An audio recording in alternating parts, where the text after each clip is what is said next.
মেঘলা আকাশ, বড় বড় ঢেউ, হঠাৎ রোদের ঝলক, এক এক সময় এক এক রূপ ধারণ করছে আবহাওয়া, যেন ভিন্ন এক কক্সবাজারের সমুদ্র সৈকত।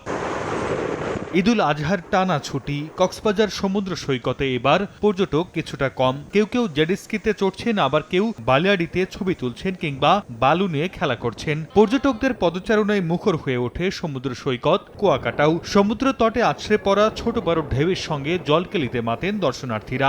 সামনে সাগর, আমরা এখানে বসে বসে আমরা অনেক মজা করছি। স্কুল বন্ধের সাথে ফ্যামিলির সাথে এই বিচের দিন অনেক ভিউটা আর কি সুন্দর নেওয়া যায়। চট্টগ্রামের ফয়েজ লেকের সি ওয়ার্ল্ডেও দর্শনার্থীরা আনন্দ উল্লাসে মাতেন। ডিজে গানের সঙ্গে নাচতে থাকেন তরুণ তরুণীরা। অন্যান্য রাইডগুলো উপভোগ করেন বিভিন্ন বয়সী মানুষ। এখন জন্ম সনদ দিয়ে খোলো বিকাশ স্টুডেন্ট অ্যাকাউন্ট। নিজের বিকাশ নিজে কর। বৃষ্টি উপেক্ষা করে সকাল থেকে পর্যটকরা ভিড় করেন খাগড়াছড়ির বিভিন্ন পর্যটন কেন্দ্রে। আলুটিলা রহস্যময় সুড়ঙ্গ, ঝুলন্ত ব্রিজ, তারেং, রিছাং ঝর্ণা সহ বিভিন্ন দর্শনীয় স্থান ঘুরে দেখেন পর্যটকরা। সর্দার মোহাম্মদ আরিফ, সময় সংবাদ।